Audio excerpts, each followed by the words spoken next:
এটা এমন একটা আইল্যান্ড, এই আইল্যান্ডের পাশে নদী একদম চড়া, যার জন্য সব বোট লঞ্চগুলো ধীরে ধীরে যাচ্ছে। এই লঞ্চটা বেঁধেও গেছে, একটা পাশ দিয়ে চলে যাচ্ছে, পিছনে আরেকটাও যাচ্ছে।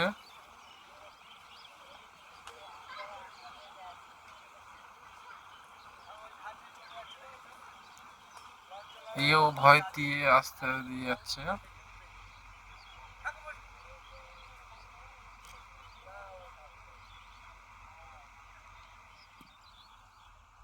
এটা একটা বার্ড আইল্যান্ড।